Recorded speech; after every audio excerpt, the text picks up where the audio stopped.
Is there anything better than reading and finishing a book and knowing that it's going to be in your top 10 for the year? I think not.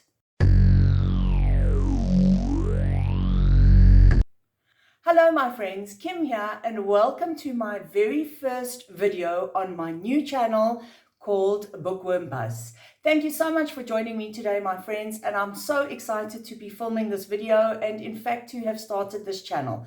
Guys, on that note, if you enjoyed this video, please give it a thumbs up and please subscribe. If you know any other bookworms who you think would enjoy a channel like this, please definitely pass on this link or the link of this channel to them so that they can also subscribe. Anyway, gang, without further ado, I am so excited to be sharing my top 10 reads of 2024 with all of you guys today. Now, like I mentioned, this is a top 10.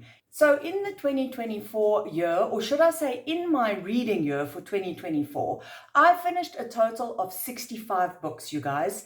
10 of those were 5-star reads, and so it's those 5-star reads that I'm going to be sharing with you today. But just by way of some stats, let me just give you some info on the books that I did read, the stats, and all the rest for the year. So like I've said, I finished 65 books, 10 were 5-star reads, 40 books were, in fact, sorry if I'm looking down here, it's just I've got my stats down here, 40 books were 4-star reads, and then I had 23 3-star reads and only 2 2-star reads for the year. So in general, it was a really good reading year. I read a total of 21,985 pages.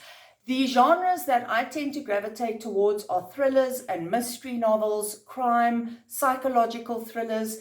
Every now and then I will do historical fiction or literary fiction. I never do romance, I never do young adult, and I never do fantasy. But other than that, I am game to read whatever is getting hyped up or whatever sounds of interest to me. So my average rating in terms of ratings that I gave these books on Goodreads is a 3.7. So I think that's evidence of the fact that I did have a very good reading year. But guys, without further ado, let me kick off this video now with my top 10.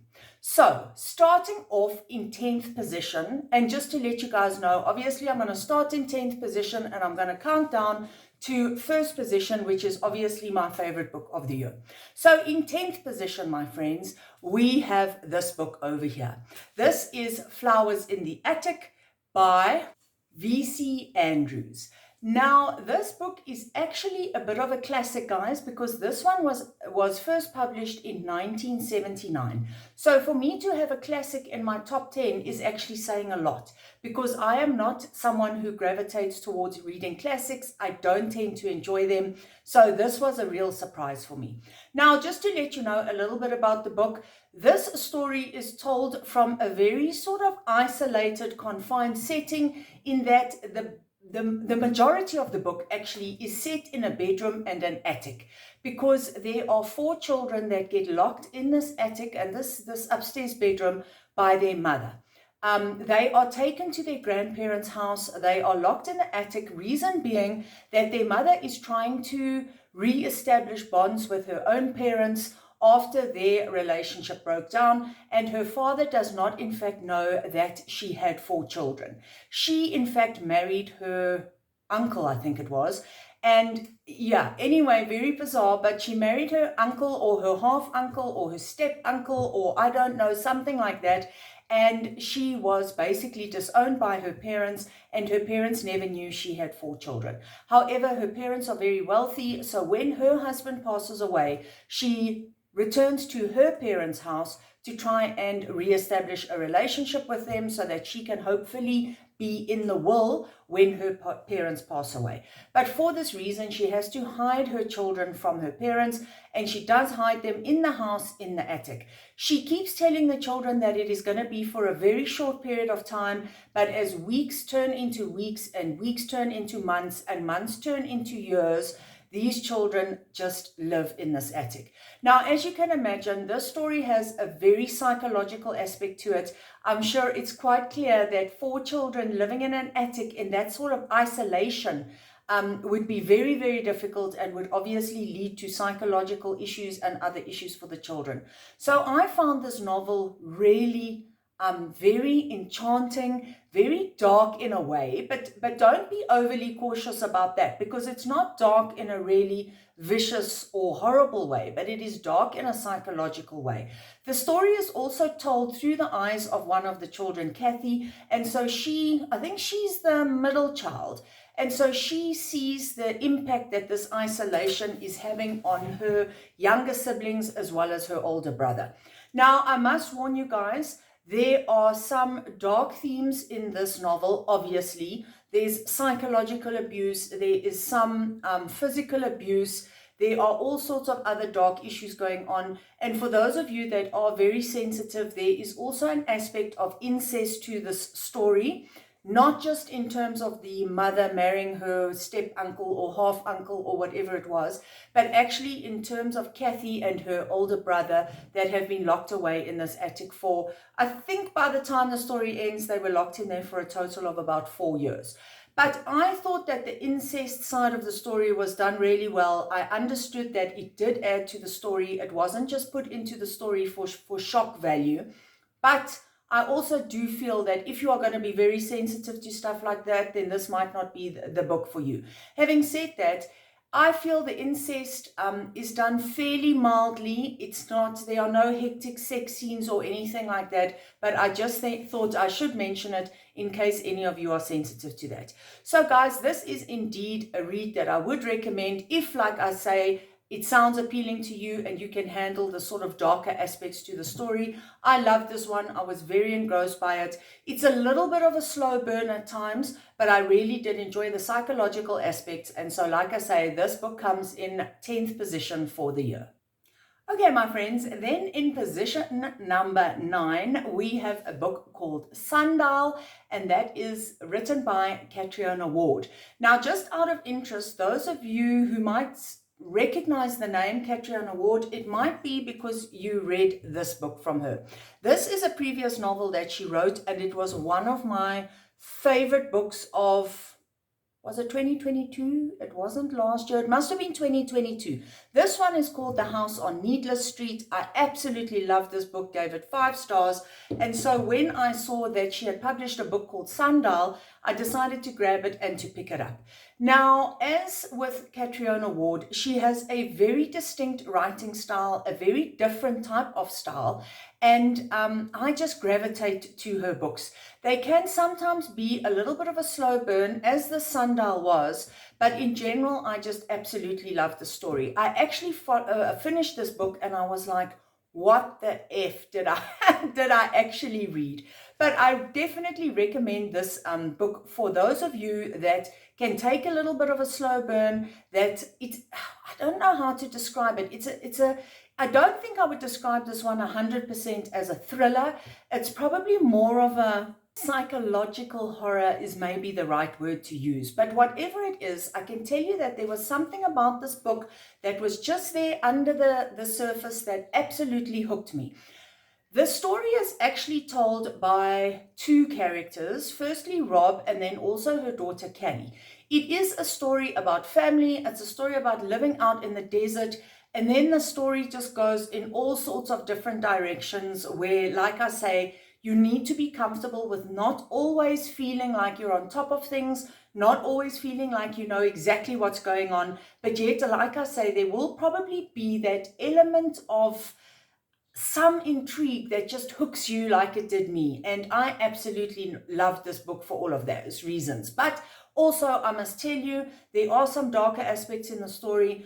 There are aspects of animal abuse at times, especially involving dogs. So those of you that are sensitive to that, please take this as a trigger warning. But if you are a reader that enjoys your books to go a little bit dark, a little bit confusing, I mean, again, like I say, those of you that read this one will know by the end, many of us were confused, but everything did come together in the end. And that is what I can say about this book as well.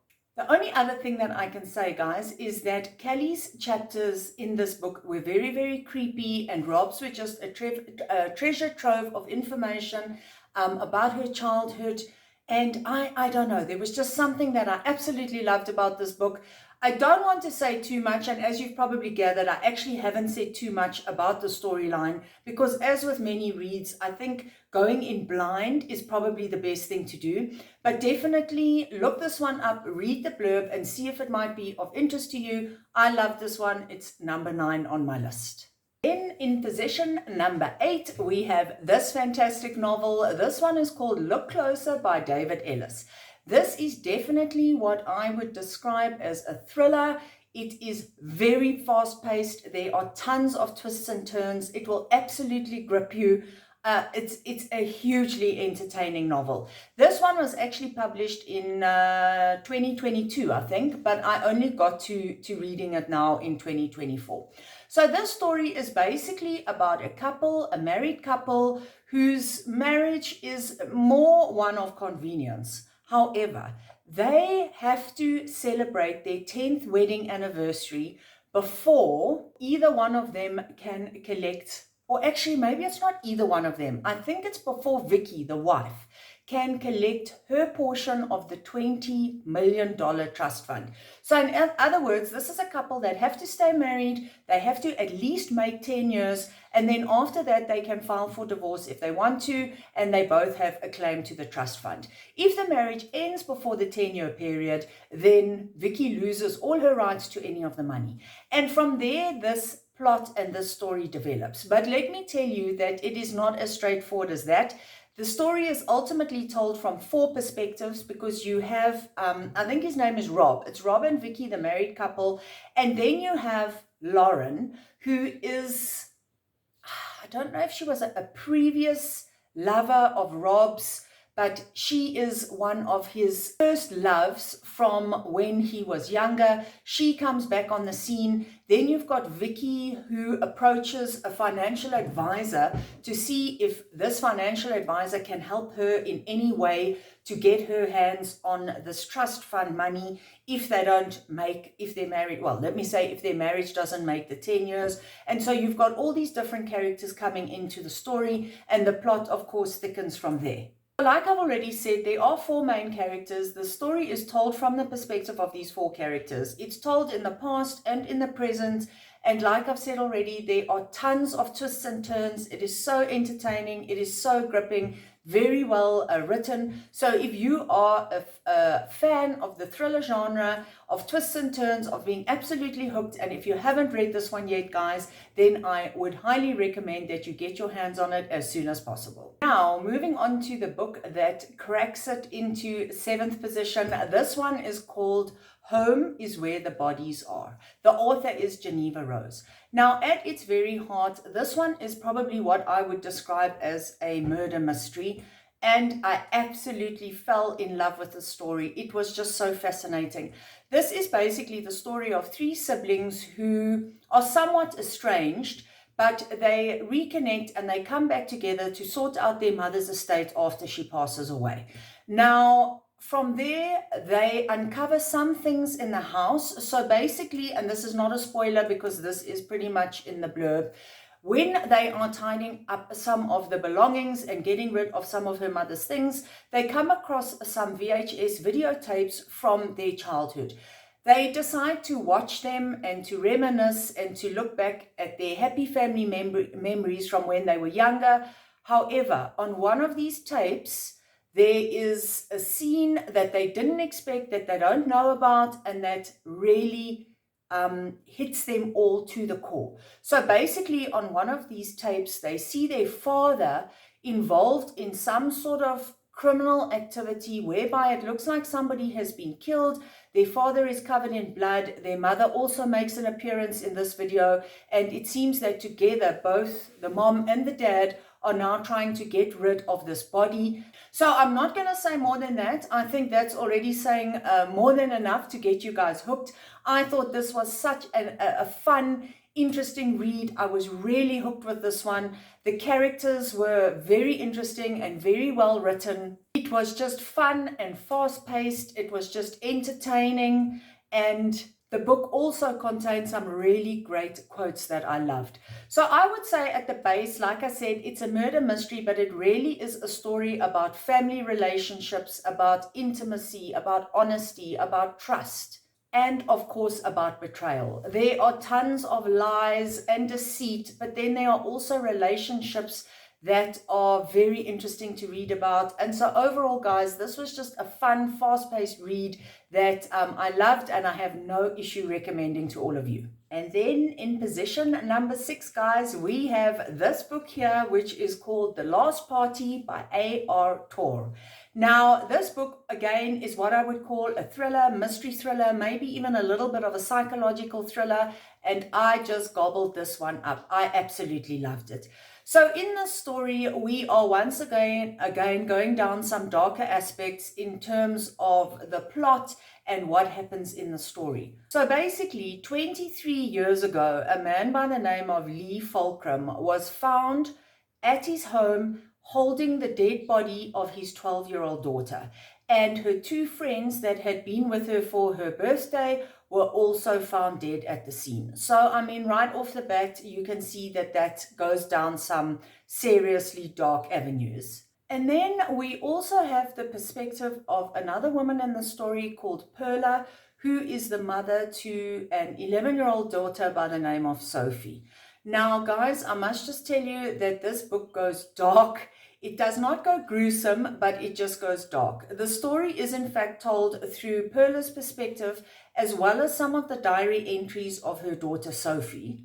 And then there are also interviews with Lee Fulcrum, who is currently in jail because he was convicted of the murder of his daughter and her 2 friends. He is now being interviewed by a student who is writing a thesis on this whole crime. And so there are interview snippets and all of that. And then there are also snippets from neighbors who claim to have been witnesses or involved, well, not involved in the crime itself, but to have, like I say, been witnesses or around at the time of the crime. Again, I think this is a book where the less you know going in, the more you're going to enjoy it. Just know, everybody, that it's dark. The psychological aspects are dark. Perla, as a character, appears to be a very loving, a doting wife, a great mother to her daughter, but that is not what is going on in her head. She actually forms a little bit of an obsession with this murderer Lee, who is in jail, and I don't want to go into more detail about that. I don't want to tell you why she forms an obsession with him, but let's just say that things are not always what they seem. Also, it is very disturbing being in this character's head. Very interesting, very fun, but very disturbing. And yeah, you really have to enjoy darker type of novels to enjoy this one. But wow, I thought this one was an absolute cracker. And so it was a clear 5-star for me. And I'm really not surprised that it comes into my top 10 for the year. Okay, my friends, we are now hitting the number 5 spot, and so we are counting down now from the 5th position to the 1st position. And in 5th position, we have this book, All the Little Liars by Victoria Salmon. Now, this is basically the story of some young friends. I think they are about 13 years old, and they attend a party one night where one of their friends goes missing. And then discovered in a tree trunk or etched into a tree trunk is the word liar. And so the story sort of goes from there. The 2 remaining girls that obviously weren't killed or murdered then admit to actually having murdered their friend. But that is actually only part of the story, because from there it goes on to investigate, did they actually really murder their friend? And if they didn't, why did they say that they did? So that is sort of the premise of the story. Again, I don't want to say too much more than that. It was just a very entertaining read, you guys. It was told from 2 different perspectives. The writing quality was good, but yet it was easy to follow the story. It was fun and entertaining. It was very gripping, and there was lots of dialogue throughout the story. I tend to love stories, obviously, with lots of dialogue, because I find that it does move the story along and it keeps things going. I think the chapters were also fairly short. And the thing that I really loved about this book is that the story was primarily told through the eyes of a child. And although it was written in that way, I didn't find that this book read young adult to me. I don't tend to gravitate towards young adult novels. I don't really enjoy them. I often don't enjoy the style of writing, but in this book it really did work, and I absolutely loved reading the story primarily through the eyes of a child. So yeah, guys, in summary then, this is another highly entertaining read. If you're a fan of the thriller genre, then I highly recommend that you pick this one up. And then in fourth position on my list, friends, is this novel that many of you would have heard about, Kill for Me, Kill for You by Steve Kavanagh. Now, this one was an immensely popular thriller in the last year. I also absolutely loved this one. And again, I don't want to say too much. All you need to know that this is a book in terms of which two women meet. They're two strangers. They meet each other. I think it was in a bar. They get chatting and they form a bit of a friendship. But by the time the night is over, they have discovered that they both want revenge on the men that basically destroyed their families. And so they enter into a pact, which is basically, I will kill for you if you kill for me. And on that note, I don't want to say anything more about the plot. I just absolutely loved this one. It was told from a third-person point of view. And although the build-up was perhaps maybe a little bit slow, not too bad, but maybe a little bit slow, but once it got going, it really got going. It was speedy, it was fast, it was entertaining, it was gripping, and I absolutely loved it. There were also lots of twists and turns in this novel, which, like I've said before in this video, I absolutely love. I mean, one of my favorite things about thrillers and psychological thrillers is the twists and how many of them you don't see coming. And this book was chock-a-block full of those. Guys, definitely pick this one up. I highly recommend it. And then in third place for the year, guys, is this wonderful book that I think so many people will enjoy. This one is called Strange Sally Diamond, and it is by an author called Liz Nugent. She is one of my all-time favorite authors. I absolutely love everything she writes, and this book was no different. Like I say, this is the type of mystery or mystery thriller that I think would appeal to a lot of people, because although it went a little darker, a little psychological at times, I also thought that there was a lot there that was, what are the words that I should use? That was more sort of normal reading, if you know what I mean. So basically, this is a story about Sally. Now, just as an intro, Sally's father had said to her that when he passes away, she mustn't faff around with his body. She must literally just throw him out with the trash. And when he passes away, that is what Sally then does. So basically, her father was 80 years old. He was pretty small and fragile. So when he passes away, Sally puts him into a dustbin bag. She puts him into the barn. She then puts him into the incinerator. She pours petrol over him and she burns him. And she does not see anything wrong with this, because this is what her father asked her to do. And so she was merely following his instructions and his requests. And this is basically because Sally is socially defective. So Sally's mind works differently to the rest of us. And when her father said these things to her, she just interpreted them literally. She did what she was told and she didn't think that there was anything wrong with it. But of course, the story goes forward from there. And of course, there was something wrong with doing that. And of course, Sally becomes the focus of certain investigations and so on. And guys, I must just tell you that I absolutely fell in love with Sally. I just loved everything about her. I loved her quirkiness. I loved the fact that she basically doesn't speak because she just doesn't want to have to interact with people. She doesn't cry. She's, like I've already said, socially, she's a little bit different to most people. She also learns that people don't always say what they mean, and she has to try and work on this and try and understand people better. She loves to play the piano. She loves keeping to herself, and she also suffers from PTSD from certain things that happened during her childhood, of which she can't really remember everything. And oh guys, I could just go on and on. Now, as I said at the beginning of chatting about this book is one that I do believe would appeal to a lot more readers than perhaps some of the other novels on this list, But again, this is a dark novel. Liz Nugent does tend to go dark in her novels, psychologically dark, and this is another one that I would say is a psychologically dark novel. But that is what I absolutely loved about it. And as many of the books, or as you've seen in regard to many of my top 10 books, I do like books that go there. I like books that take us to places that are a little bit dark and maybe a little bit uncomfortable.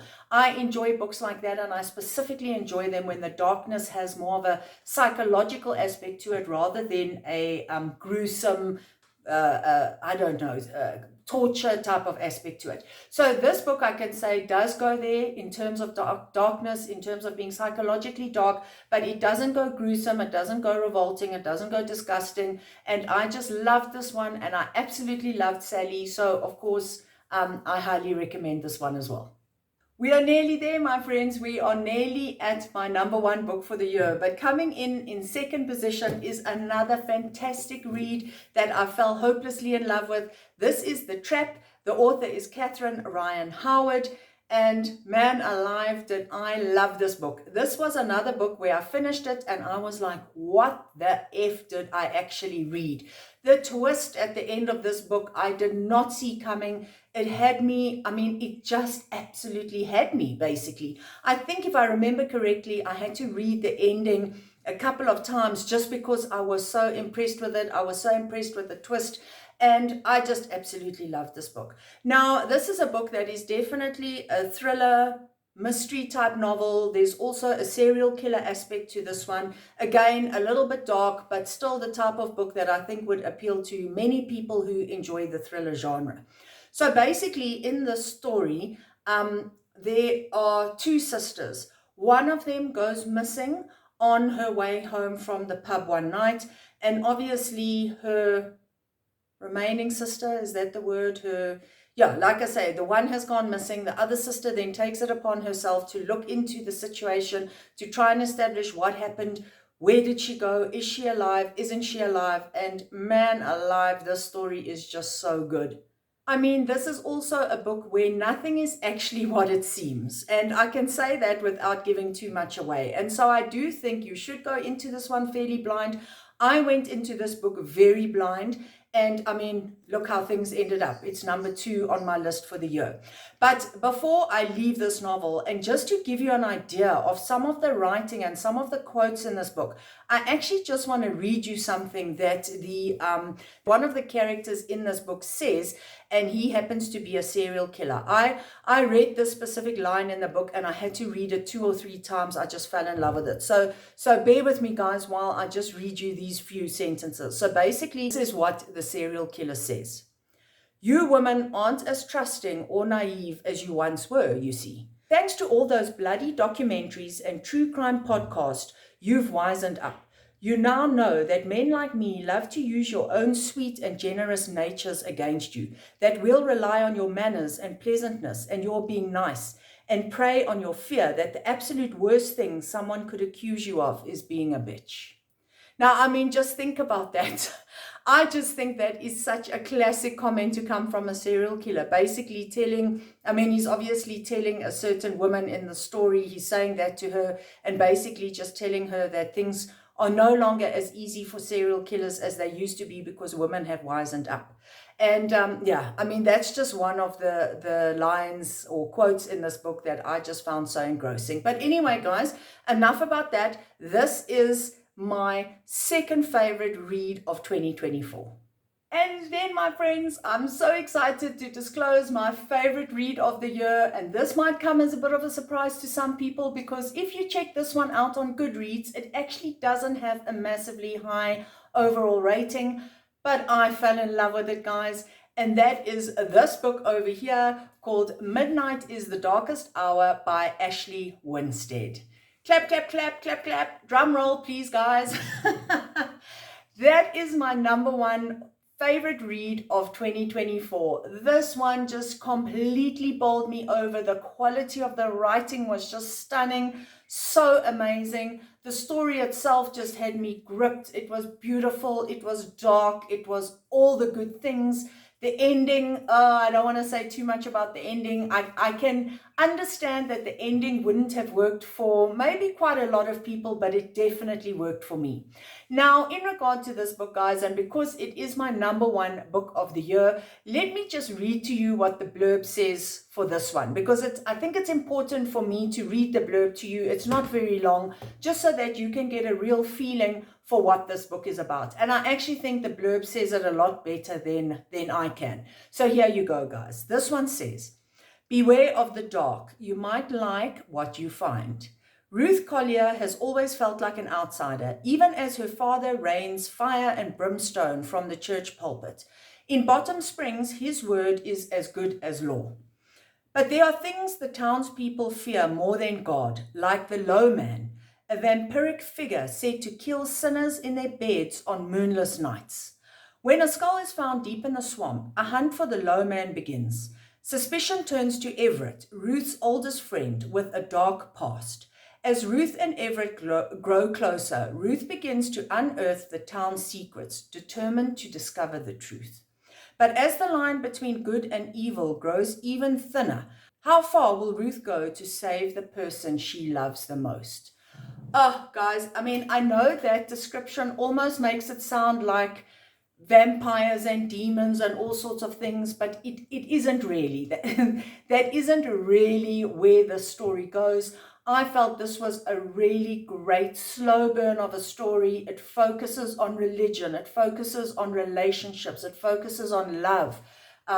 It focuses on what we will do for the people we love the most, and that sometimes the people you love the most don't turn out to be who you think they are. Oh, just thinking about this book and the experience I had reading this book, oh, it just makes me happy. Now, I read this one on my Kindle. I don't actually have a hard copy of it, but I am going to be buying it so that I can add it to my home library because I love this one so much. Guys, on that note, that brings me to the end of my top 10 video of 2024. Did you read any of these books? Did you love any of these books as much as I have? Have I managed to tempt you to read any of these books? Please let me know down in the comments. And obviously, if you did enjoy this video, please give it a big thumbs up. I'd also love to hear from you down in the comments. Let me know what books you read in 2024. Please let me know what your #1 read was. I mean, reading is such a subjective thing. There are a few books on my top 10 list in this video that actually didn't get the highest ratings on Goodreads. As I mentioned, my #1 book was Midnight is the Darkest Hour, and I think it gets a 3.43 as an average rating on Goodreads. I know also, I think it was The Trap that also doesn't get massively high ratings. So, I mean, my top 2 books of the year that I just absolutely loved and fell in love with are books that other people did not perhaps enjoy that much. So I always find reading just so subjective. We all like such different things. So please do let me know what your favorite books of the year were, and then I will obviously respond to you and let you know if it's a book that I've read and what I thought of that book that you recommend. Anyway, my friends, on that note, like I said at the beginning, thank you so much for joining me today. This was my first ever video on this channel. I'm obviously now going to be posting a lot more bookish content on this channel. I will do book hauls. I will do monthly wrap-ups where I let you guys know what books I read in a month, what the books are about, and also what stars or what ratings I give to those books so that you can decide if you want to pick them up. And yeah, please subscribe. I can't wait to talk to you in the comments, and I'm very excited about kicking off this channel and having all of you join me. Thank you so much, my friends, and happy reading. Bye.